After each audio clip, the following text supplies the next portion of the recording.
네, 제가 그 첫 번째 시간에 말씀드렸던 것을 조금 더 이렇게 풍성하게 만들기 위해서 제가 좋아하는 이 실존주의 철학자 두 분의 그 말을 좀 빌리려고 그래요. 제가 이제 전공이 철학이잖아요. 그래서 철학을 가지고 이제 하나님의 말씀을 이해하려고 노력을 하는데, 이 실존주의 철학자 이 두 분의 말씀이 지금 우리의 주제에 내가 참여하는 거, 이러한 주제에 이제 도움이 될 것 같습니다. 키에르케고르라고 들어보셨어요? 네. 다행이다. 또 니체 들어보셨어요? 니체? 아유. 그래요. 이제 키에르케고르하고 니체에 대한 니체의 그 철학을 조금 이제 말씀드리려고 합니다. 네. 자, 실존주의 철학의 창시자라고 알려져 있어요. 이 두 분은. 키에르케고르는 덴마크 사람인데 독실한 그 그리스도교 신자였죠. 이제 덴마크 개신교 신자였죠. 니체는 신은 죽었다 라고 얘기했죠. 그래서 크리스찬이라고 하기는 참 좀 거시기하죠. 근데 어떤 사람들은 니체야말로 진정한 크리스찬이다 라고 하는 사람도 있어요. 저도 거기에 좀 동의를 합니다. 네. 실존주의 철학은 존재를 실존하고 생존으로 구분을 해요. 생존은 뭡니까, 여러분? 그냥 살아 숨쉬는 거죠. 네, 그냥 숨만 쉬면 생존이죠, 생존. 실존은, 그러니까 인간은 그렇게 살아 숨쉬는 정도로 가지고는 살아있다고 이야기할 수 없다. 라는 게 이제 실존주의 철학자들의 이제 기본적인 생각이에요. 인간인데 그냥 살아 숨쉬는 거 가지고 그걸로 살아있다고 얘기할 수 없다. 진정으로 나에게 주어진 자유를 제대로 행사해서 진정으로 살아야 된다. 그래야 살아있는 거다. 네. 뭔가 주어진 체제를 비판 없이 생각 없이 맹종하는 것. 나에게 주어진 어떤 그 윤리적인 가르침을 이해도 못하고 그냥 따르는 것. 이것은 살아있는 것이 아니다. 여러분, 살뜨르라는 그 철학자도 실존주의 철학자예요. 근데 이 사람은 독일의 그 프랑스가 점령당했을 때 그 레지스탕스 운동을 하면서 이제 독립전쟁 한 거죠. 프랑스 독립전쟁 하면서 이제 그 자기의 어떤 실존주의 철학을 이렇게 키웠습니다. 또 시몬 드부아르라는 그 여자 철학자가 있어요. 그 철학자는 이제 여성으로서 사실 그 당시만 해도 인간에 대한 얘기를 할 때 그냥 두리뭉실해서 인간에 대한 얘기를 하지만 그게 다 남자들 얘기, 사회생활하는 남자들 얘기였는데 이 시몬 드부아르는 여성으로서 우리가 주체성을 가지고 살아갈 수 있다라는 어떤 그러한 철학을 하신 분이죠. 네, 그래서 실존주의 아주 그 여성 철학의 중요한 분인데, 또 여러분 잘 아시는 까미, 네, 까미도 실존주의 철학자입니다. 어떤 책을 썼죠? 이방인. 네, 잘 아시는 거, 이방인. 이방인 책에 보면은 그 주인공이 자기 어머니가 죽는데도 눈물을 흘리지 않아요. 그 감정적으로 이렇게 세상하고 이렇게 단절이 되어 있는 그런 인간이 이제 주인공인데 결국은 사형 선고를 받죠. 그 이야기를 통해서 어머니의 죽음에 눈물을 흘릴 수도 없는, 그렇게 사회에 무관심한 이방인은 살아있는 것도 아니다 라는 그런 얘기를 하는 겁니다. 그래서 생존이 중요한 게 아니라 실존이 중요하다. 우리가 인간으로 살려면 그냥 숨 쉬는 것보다는 좀 더 자유롭게 살아야 된다. 이것이 이제 실존주의입니다. 자, 키에르케고르 에 대해서 한번 이야기해 볼게요. 이 키에르케고르하고 니체 이 두 분은 전부 다 이제 기독교 사상에 아주 정통한 사람이었는데, 이 두 분 다 당시 교회가 가지던 이 완고한 시스템을 쳐부수려고 애를 썼습니다.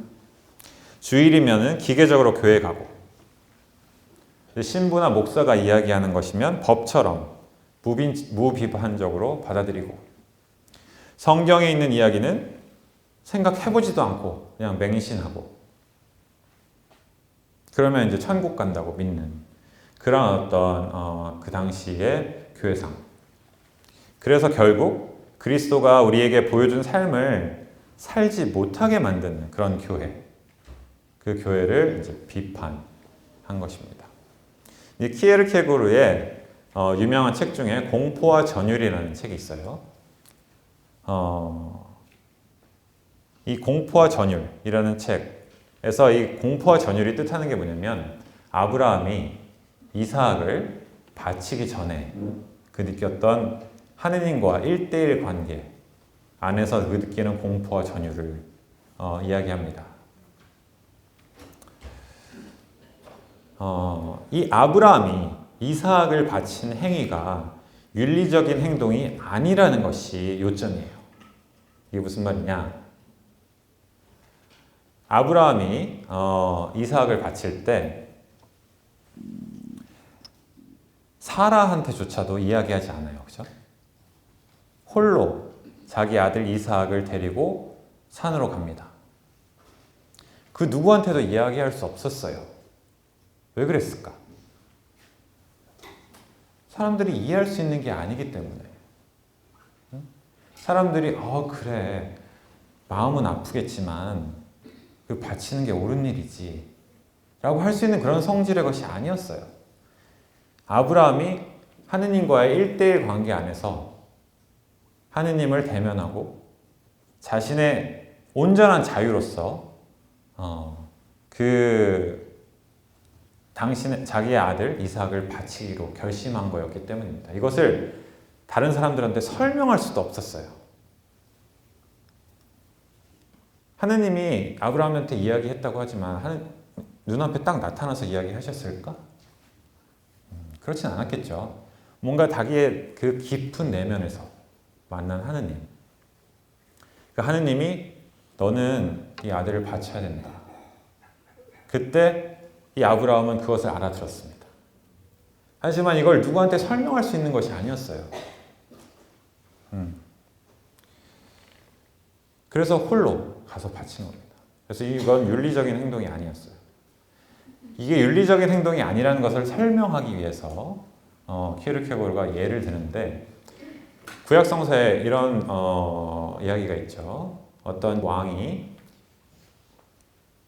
이제 이방인하고 싸우러 나가면서 이제 전투를 하다가 하느님, 이 전투를 이기게 해주십시오. 그러면 제가 가장 먼저 내가 승전보를 전할 때 가장 먼저 나를 환영하는 그 사람을 산채로 바치겠습니다. 네? 근데 승리하고 돌아갔는데 누가 나왔습니까? 자기가 가장 이뻐하는 딸이 북을 치며 장구를 치며 춤을 추며 이렇게 아버지를 환영하러 나왔죠. 그때 이 왕은 눈물을 흘립니다. 네? 어떻게 이 딸을 바칠 수 있을까? 그런데 어떻게 합니까? 바치죠. 바칩니다. 사람들이 뭐라고 했겠어요? 위대한 왕이다. 자기의 딸을 이 큰 대의를 위해서 희생하는구나. 그죠? 이것은 윤리적인 행동입니다. 다른 사람들이 이것이 옳다는 것을 다 이해할 수 있어요. 이것은 윤리적으로 옳은 행동이었어요. 또 브루투스라고 기억나시나? 그 로마의 황제인 시저를 죽인 브루투스. 그 브루투스가 정권을 잡고 범법자들을 아주 강하게 벌을 했어요. 근데 자기 아들 둘이 범법을 저지른 거예요. 어떻게 했겠습니까? 처형을 했어요. 사람들이 뭐라 그랬겠어요? 훌륭한 지도자다. 브루투스는 아들을 희생시켰지만 옳은 일을 한 겁니다. 그죠? 네, 사람들이 옳다고 받아들여진 그런 행동을 한 겁니다. 아브라함은 그러한 행동이 아니었습니다. 하느님과의 1대1의 관계에서 온전한 자기 자유의지로서 하느님의 부르심에 응답을 한 것이죠. 근데 아브라함이 하고 싶어서 한 것이라고 이야기할 수 있겠죠. 어떤 깊은 내면에서는 자기가 결정한 거니까. 근데 우리가 흔히 얘기하는 그런 하고 싶은, 정말로 하고 싶어서 했을까? 아니겠죠. 이삭이 어떤 아들입니까? 아브라함한테. 어떤 아들입니까? 이삭이.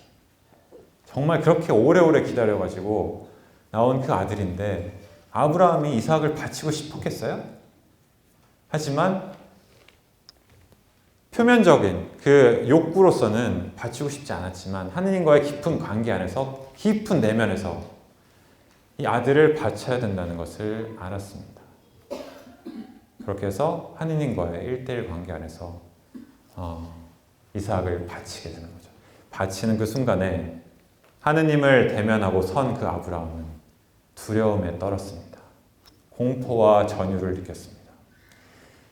온전한 자기의 자유로서 이삭을 바치는데 이삭 안 바칠 수도 있었어요.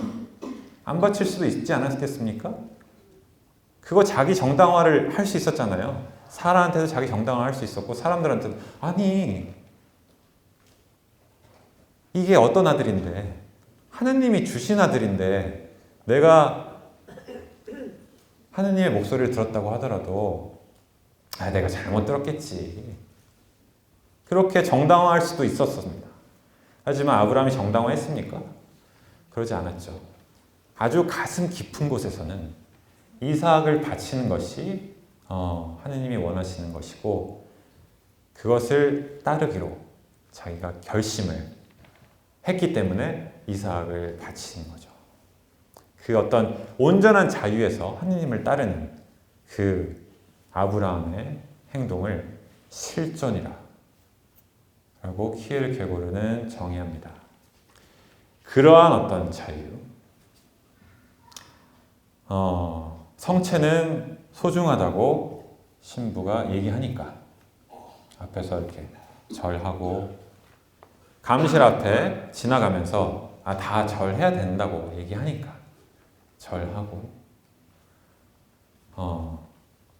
성체 받아 모실 때 두 손으로 공손하게 받아 모셔야 된다고 하니까 안 그러면 남들이 뭐라고 하니까 이게 또 남들도 다 아는 그러한 윤리적인 사실이니까 그렇게 하고 하는 그런 모습이 아니라 나의 온전한 자유로서 이 성체가 그리스도의 몸임을 믿고 받아들이고 이 성체를 통해서 내가 그리스도와 연결이 되겠다. 내가 사랑하는 주님, 주님께서 나와 함께 하시기 위해서 이 성체 성사를 만들어 주셨다. 라는 것을 알고 하느님을 사랑하는 마음으로 성체를 보시는 그것이 이제 실존이다. 키에르케고르의 이야기를 통해서 우리가 이해를 할 수 있습니다. 이제 키에르케고르가 한 여러 가지 유명한 이야기 중에 신앙의 도약이다라는 말이 있어요. 영어로는 leap of faith라 그러는데 많이 들어보셨을 거예요. 신앙의 도약, leap of faith. 지금 이 순간은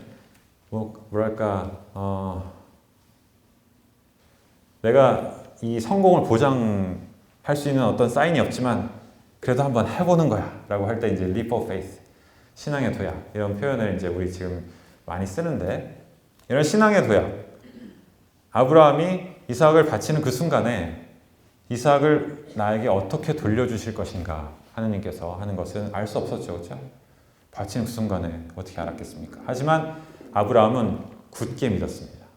이삭을 나에게 돌려주실 것을. 하지만 알 수 없었어요. 그래서 그냥 바칠 수밖에 없었던 거죠. 그 순간에 아브라함은 그 leap of faith, 신앙의 도약을 한 겁니다. 우리가 이렇게 신앙의 도약을 해야 되는 순간은 많이 있어요. 여러분들 이제 결혼하신 분들, 아니 이 사람이 지금까지는 참 좋았는데 결혼하고 나서 다음날 어떻게 바뀔지 어떻게 알아? 내가 이 사람하고 평생 행복할지 어떻게 합니까? 모르죠. 몰라요. 그냥 짐작만 하는 거지. 하지만 거기서 신앙의 도약을 하는 겁니다. 에이, 그래도 한번 살아보자. 주님을 믿고. 우리가 뭔가 새로운 것을 시작할 때 이렇게 우리는 신앙의 도약을 합니다. 내가 성공할 수 있을 거라는 어떤 그런 사인들이 잘 안 보일 때 주저주저 하지만 어떻게 해요? 우리의 미래는 그 누구도 알 수 없어.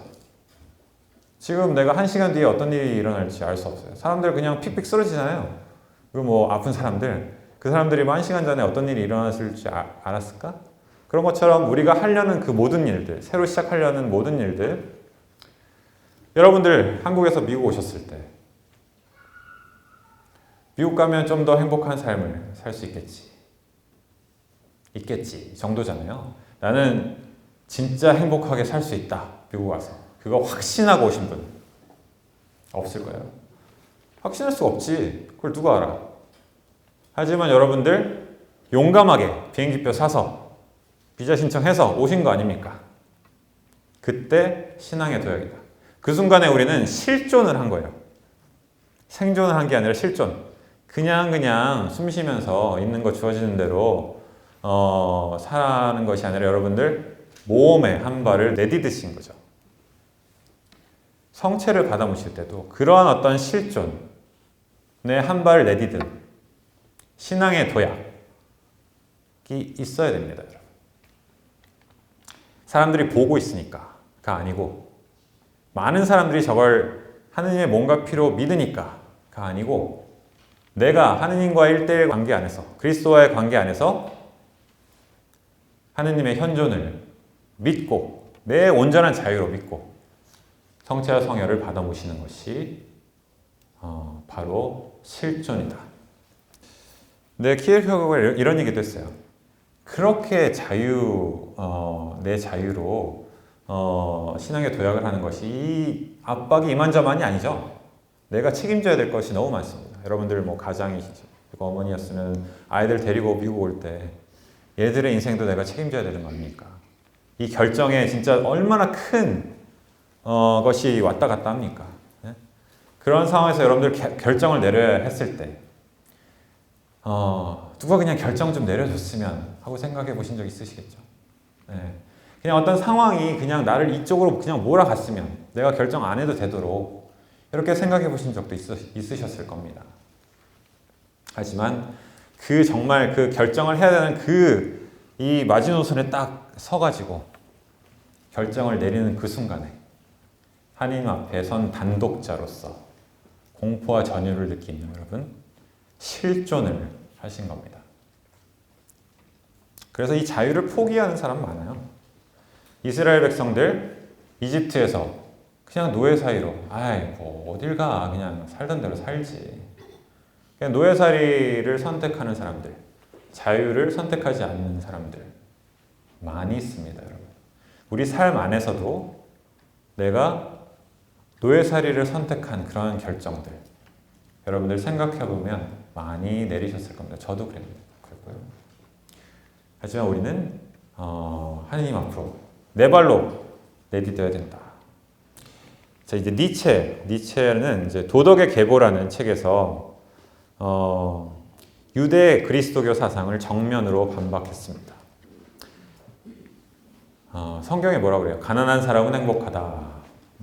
꼴찌가 첫째 된다. 니체가 이게 무슨 개소리냐? 응? 아니, 꼴찌는 꼴찌지. 아니, 이스라엘 백성이 맨날 싸움에 지고 대국이 못 되니까 자기들을 위한 그 논리를 그냥 만든 거지. 이게 무슨 꼴찌가 첫째가 됩니까? 꼴찌는 꼴찌지. 그런 얘기를 해요.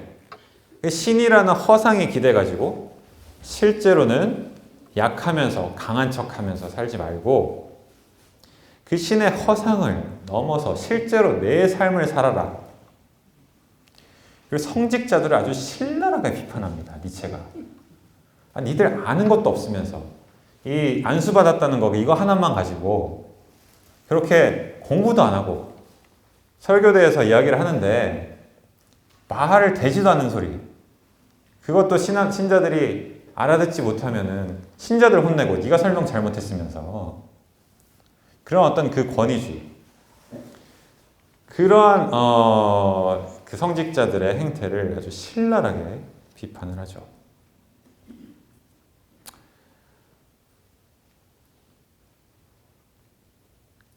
그래서 그런 어떤 신의 허상이 주는 그런 어떤 권력이나 권위, 어떤 윤리, 어떤 삶의 틀 이런 것을 넘어서 내 자유로 삶을 살아라. 신은 죽었다. 그러니 내 삶을 이제 살아라. 신은 죽었다. 니체가 신은 죽었다 그런다고 신이 죽습니까? 네. 신은 죽었다라고 하는 것은 우리가 가지고 있는 그 신의 허상 이것을 이제 버릴 때가 됐다. 교회가 진리라고 얘기해 주는 것을 그냥 진리인 줄 알고 그냥 믿고 그냥 따르는 거. 내 마음에서는 부글부글 끄는데 이것을 제대로 보지 않고 그냥 맹목적으로 요즘에도 그런 것들 많이 있습니다. 지금 여기서 제가 이야기하기 시작하면 이제 이 강의가 산으로 가기 때문에 이야기하지 않겠지만 뭐 예를 들어서 좀 이렇게 그 논란이 되는 그런 것들이 많이 있죠. 요즘에 동성 결혼이라든지 뭐 그런 것만 하나 봐도 의견이 막 갈리고 그런데 이런 얘기하는 사람이 있어요. 교회가 얘기해 주는 대로 믿어야지. 에? 안 믿어야죠. 근데 교회가 얘기하는 게 무슨 말인지는 알고 믿어야죠. 그냥 그 결과만 가지고 그 결론만 가지고 엄한 사람을 이렇게 단죄하는 거 그거는 실존이 아니라 그냥 숨만 쉬고 사는 거다. 여러분들이 누군가를 비판하려면 무엇을 비판하는지 알고 비판하셔야 된다. 교회를 등에 업고 교회 가르침을 등에 업고 누군가를 향해 손가락질 하려면 그 교회가 무슨 말을 하는지는 알고 손가락질을 하셔야 되는 거겠죠. 그죠? 네. 그러한 겁니다, 여러분. 내가 내 온전한 자유를 가지고 신앙생활을 한다는 것. 이것은 일단 첫째로 교회 가르침을 열심히 공부해서 정말로 무슨 뜻인가. 두 번째로 그 질문에 나의 입장은 어떤 것인가. 나의 입장이 교회 입장하고 다르다면 왜 다른가? 이건 화해할 수 있는 부분인가? 아닌가? 화해할 수 없으면 어떻게 합니까? 교회 떠납니까? 교회 밖에는 아무것도 없어요. 성 프란치스코가 어떻게 했습니까? 그 당시 교회에 성 프란치스코가 마음에 안 드는 게 엄청나게 많았어요. 근데 성당 안에, 교회 안에 남아서 어떻게 했어요? 교회 전체를 바꿔버렸습니다, 그냥. 그래서 교회 제1의 개혁가가 된 거예요. 십자군 전쟁할 때 이슬람 사람들 가서 죽이면 지천장이라고 하는 것이 그때 가르침이었죠. 그래서 어떻게 했습니까? 그게 싫어서 떠난 사람들 많이 있었습니다. 그래서 이단됐죠. 성 프란치스코 어떻게 했습니까? 십자군 전쟁 따라갔어요. 따라가서 술탄에 가서 맞짱 뜹니다. 그래서 친구가 돼버리죠. 거기서 1년을 살면서 이슬람 문화를 많이 배워서 돌아옵니다. 그래서 우리 삼종기도 같은 거 종치면 기도하고 이런 것들이 이슬람에서 온 거예요. 그런 것들 받아들이고. 그렇게 프란치스코가 그렇게 살았기 때문에 교회는 지금 좀 더 열린 마음으로 다른 종교를 받아들일 수 있는 그런 마음을 갖게 된 거죠. 물론 프란치스코 혼자 한 건 아니지만 교회가 가르치는 것이 무엇인지 정확하게 알고 나의 의견이 무엇인가를 정확하게 아는 것은 여러분 신앙생활에 정말로 중요합니다. 여러분이 실존하시기 위해서 중요한 겁니다. 미사 드릴 때 저 멀리 있는 제단 위에서 일어나는 것 나랑 상관없이 그냥 이따가 가서 받아 모시는 것 이것이 아니라 그리스도의 몸 하면 여러분 뭐라고 합니까? 그리스도의 몸 아멘 아멘 하고 받아들이는 그 아멘이 얼마나 중요한지 여러분 이제 이해하셨으리라고 믿습니다. 자, 이제 실존주의 이야기 좀 넘어서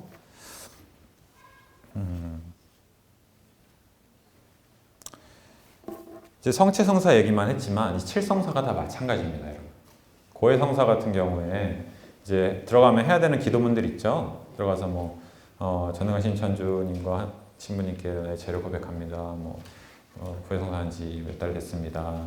고해하고 이밖에 알아내지, 이거 아주 중요하죠. 이밖에 알아내지 못한 죄에 대해서도 사하오니 통행하여 주소서. 형식이 있는데 형식도 중요하지만 여러분들 실제로 내가 고해성사를 하는 것이 중요하다. 응? 고해성사 했는데 좀 뭔가 이렇게 좀 꺼림직하고 뭔가 좀 뭐가 남아있다 싶으신 분들은 솔직하게 다 안 털어놓은 거예요. 그죠? 정말 내가 이렇게 거슬리는 것이 있는데 얘기를 못하고 나온 겁니다. 그거는 정말 아주 분명하게 알아요. 예.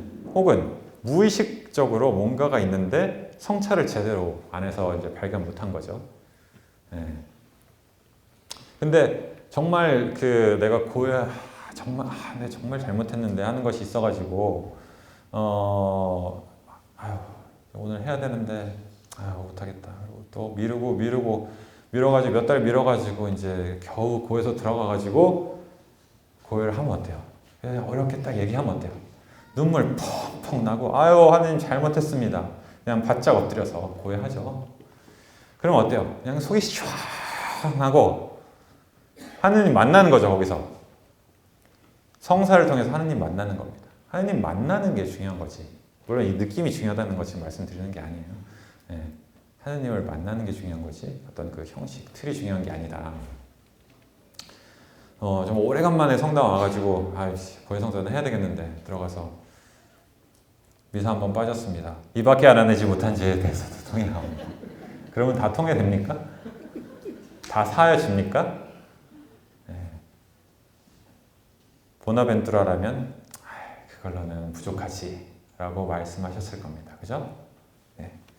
하느님을 만나는 게 중요하다는 거. 자, 그리스도의 몸을 받아 모시면 우리는 어떻게 구원이 됩니까? 밀떡 먹으면 이제 든든한가요? 배가 부른가요? 제가 아까 강론 시간에 단식하는 거 말씀드렸지만 미국 와서 단식 한 번 더 했는데 성주간에 그때는 성금요일 날 이제 힘도 없으니까 이제 성금요일에는 미사는 없지만 영성체 예식은 하잖아요. 줄 서서 이렇게 나가는데 제일 뒤에 섰어요. 그랬더니 신부님이 제볼 딱 보더니만 이거 다 먹어 그러면서 성체를 그러니까 남은 게 그날은 좀 이렇게 남았으니까 어디 감실에 넣을 데도 없으니까 그를 다 먹어 줄. 아이고 얼마나 맛있든지. 근데 그건 이제 특별한 경우고 성체 받아 모셔가지고 배가 부른 건 아니잖아요, 그죠? 네. 성체 받아 모셔서 우리는 어떤 힘을 얻습니까?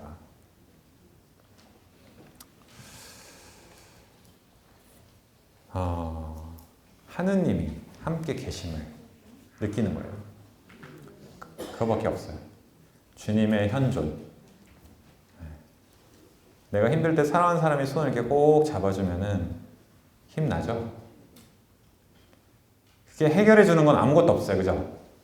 하지만 예수님이 와서 손을 꼭 잡아주시면, 꼭 이렇게 안아주시면 어떻습니까? 힘나죠? 그거밖에 없어요. 그거밖에 없습니다. 제가 이제 같이 박사과정 공부하고 있는 학생 중에 이란에서 온 학생이 있어요. 네, 핫삼이라고. 결혼해가지고 이제 예쁜 딸이 있는데, 저한테 그래요. 나는 어려서 신앙, 좋은 신앙이 있었는데 지금은 나 무신론자 알고 안 믿어. 예쁜 딸이 있어. 이제 보고서, 저렇게 딸이 예쁜데 하나 더 낳지 그래? 그랬더니, 돈 없어, 임마. 그러는 거예요. 제가 그냥 불쑥. 하나님이 다 마련해 주실 거야. God will provide. 그랬더니 화를 버럭 내더라고요. 아니, 이게 무슨 그런 무책임한 말이 어디냐고. 하느님이 마련해 주신다는 거는 아무런 대책이 없다는 건데 어떻게 그렇게 그 상황에서 애를 낳아? 조금 미안하더라고요. 저는 사실 이제 그런 상황을 잘 모르니까. 근데 사실 제가 이야기한 거는 제가 믿는 말이었어요. 어떤 그 생명이 태어났는데 하나님께서 돌봐주시겠지라는 어떤 그런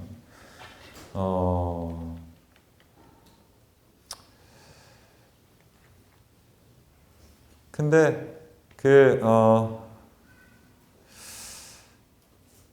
신앙이 없는 친구를 보니까 좀 이렇게 불쌍한 생각이 들더라고요. 아니 그렇게 믿음이 없어가지고 물론 이제 어떻게 삶을 살아갈까? 삶이 얼마나 불안할까? 정말 어려움이 많을 텐데 지금 이 미국에서 공부하면서 그리고 아이를 키우면서 저렇게까지 신앙이 없어가지고 어떻게 할까? 신앙이 없는 삶은 얼마나 불행할까? 제가 보스턴 다운타운에 이제 살고 있는데 거기서 이제 고해성사도 주고 그러면은 참 별의별 사람들이 많이 들어오는데 여러분들 정말 우리가 상상도 할 수 없는 고통을 겪고 있는 사람들 많이 있습니다.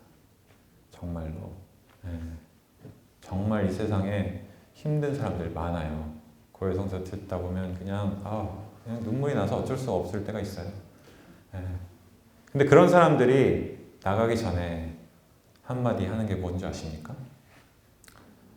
그래도 제가 신앙이 있어서 살지요. 그래요. 그래도 하느님이 곁에 계시니까 살지요. 이러한 신앙은 지금 힘들어서 정말 죽겠는 상황에서도 작용하는 신앙이에요. 그렇죠? 하느님이 상황을 물리적으로 개선시켜 주시지 않아도 흔들리지 않는 신앙. 하느님이 계셔서 제가 살지요 하는 이 신앙은 하느님께서 함께 계시니 됐다는 거죠. 다른 것이 필요 없다는 거 아닙니다.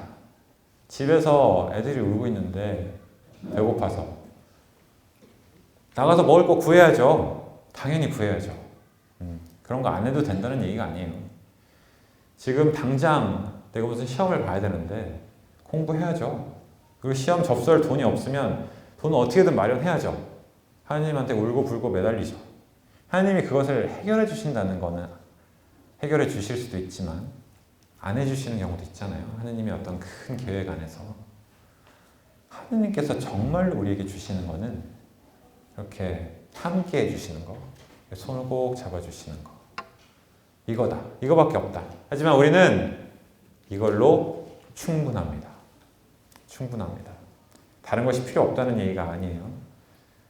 하지만 이 어려움을 이겨나갈 수 있는 힘을 우리는 얻는 거예요. 밀떡 요만한 거 먹어봐야 배부르지도 않아요. 그죠? 근데 그것을 받아 모심으로써 우리가 얻는 것은 하느님의 현존, 하느님께서 우리와 함께 계심을 얻는 것이다.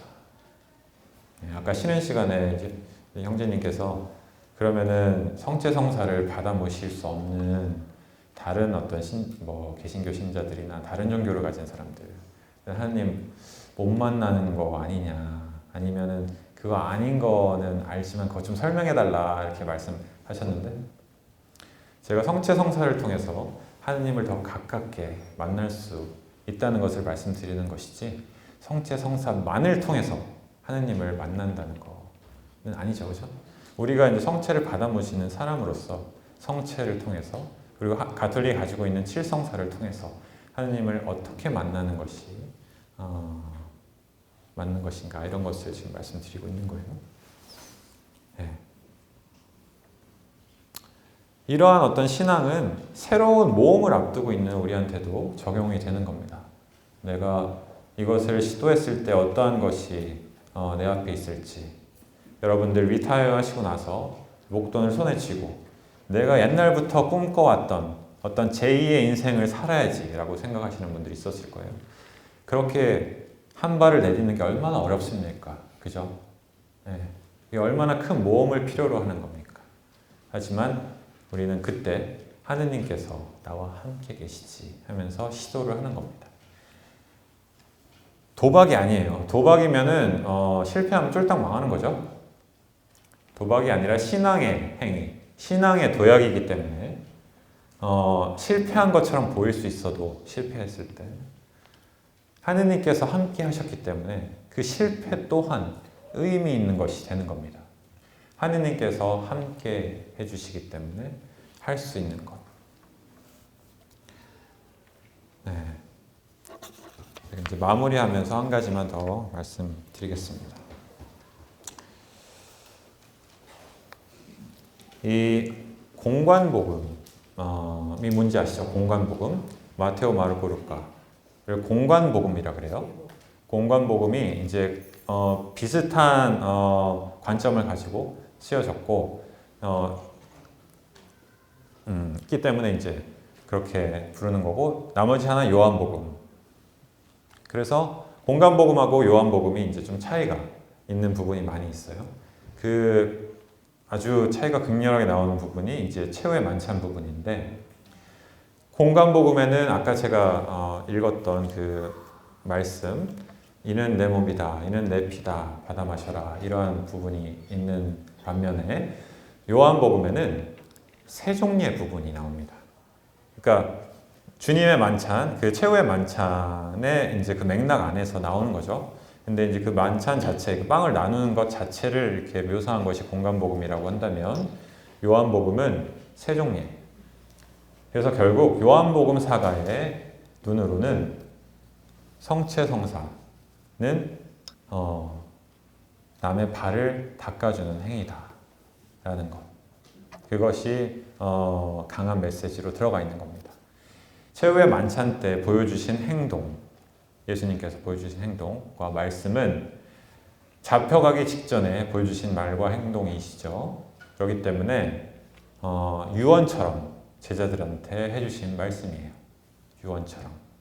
너희는 지금까지 내가 너희한테 한 것처럼 가서 다른 사람한테 베풀어라 라고 하는 말씀이죠. 성체를 떼면서, 성체는 아까 뭐라고 그랬죠? 예수님의 육화, 그리스도가 이제 빵으로 우리 앞에 나타나 보이심이라고 했죠. 그리스도께서 당신 자신을, 하느님께서 당신 자신을 낮추셔서 인간이 되어서 오셨듯이 그리스도께서 당신 자신을 낮추셔서 성체가 되어서 오신 겁니다. 그리스도의 몸과 피가 되어서 오신 겁니다. 그 겸손, 성체 성사를 받아 모시면서 우리가 겸손을 생각하지 않을 수 없어요. 근데 그 겸손을 아주 분명하게 보여준 것이 이제 세종례입니다.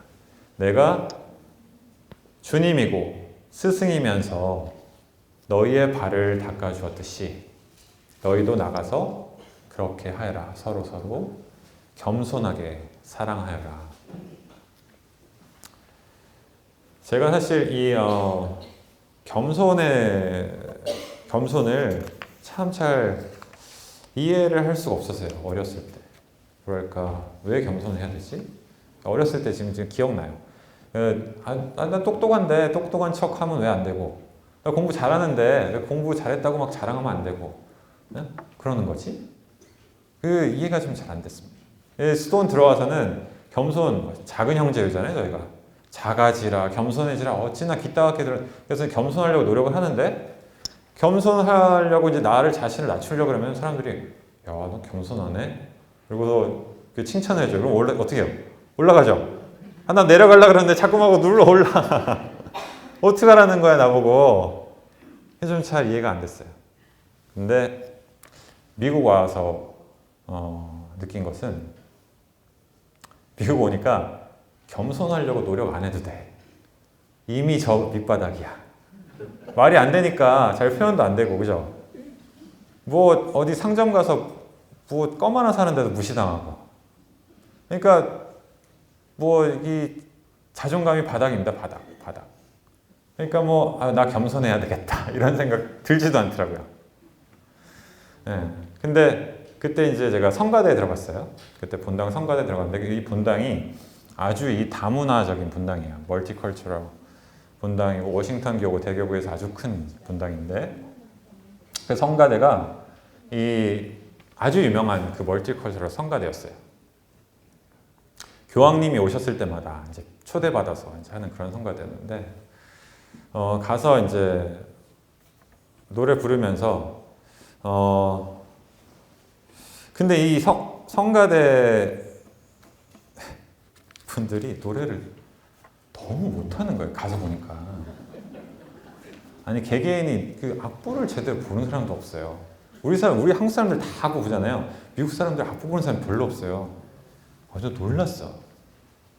근데 노래를 아니 근데 이 성가대 되게 좋은 성가대인데. 근데 일요일 날 보니까 이거 함께 부르니까 이거 엄청나게 잘해.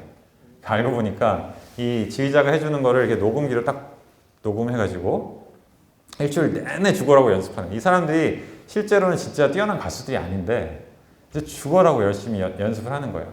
이 성가대에 대한 애착이 정말로 큰 그런 사람들이었어요. 저는 이제 그 사람들하고 노래하는 스타일이 많이 달랐죠. 이제 뭐 영어 발음도 좀 다르고. 근데 이 다르다는 것이 뭐랄까 이분들한테는 잘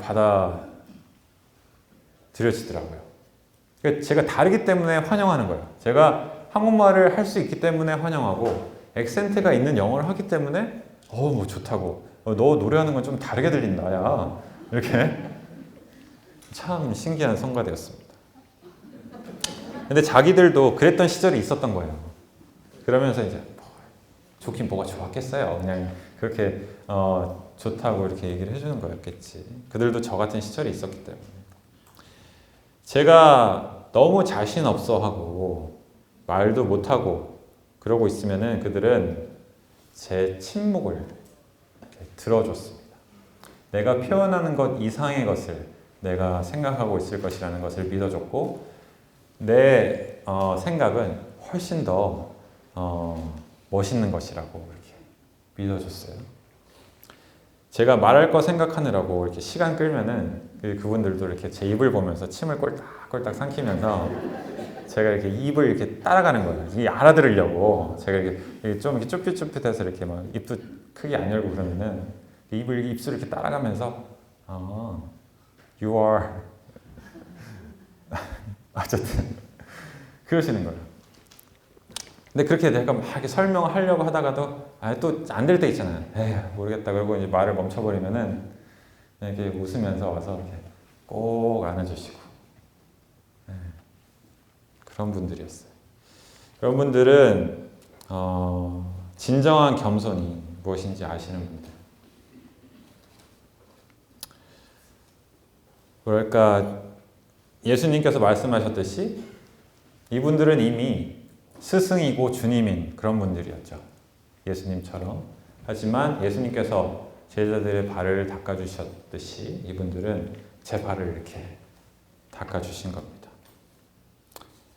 벌써 이 나라에 잘 적응해서 사는 사람들이니까 그 사람들은 이제 어려울 게 없는 사람들이었죠. 하지만 자기를 낮추셔서 저와 친구가 되어주셨어요. 저도 이제 좀 미국 산 지 오래되고 해서 좀 여유가 생겼습니다. 그래서 그분들한테 배운 이런 겸손을 실천하려고 조금 노력하고 있어요. 여러분들도 그러고 계시라고 믿어요. 우리가 그리스도의 몸을 받아 모심으로써 그리스도와 연결이 되죠. 이 성체성사의 정말 중요한 목적은 우리를 그리스도와 연결시켜주는 데 있습니다. 사제 축성으로 그리스도의 몸이 되지만 이 빵과 포도주가 정말 중요한 것은 그리스도의 몸이라는 그 자체, 그리고 그 성체를 통해서 우리가 연결된다는 것. 그리스도의 몸을 받아 모심으로써 우리는 또 다른 그리스도의 몸이 되는 겁니다. 인간이 되어 오신 하느님의 겸손을 보고 빵이 되어 오신 그리스도의 겸손을 봅니다. 제자들을 위해서 그들의 발을 닦으시는 예수님을 봅니다. 그래서 우리도 그리스도의 몸이 돼서 다른 이를 위해서 낮아질 수 있게 되는 거죠. 우리가 그리스도의 몸이 돼서 다른 이들을 위해서 해줄 수 있는 것이 무엇이 있습니까?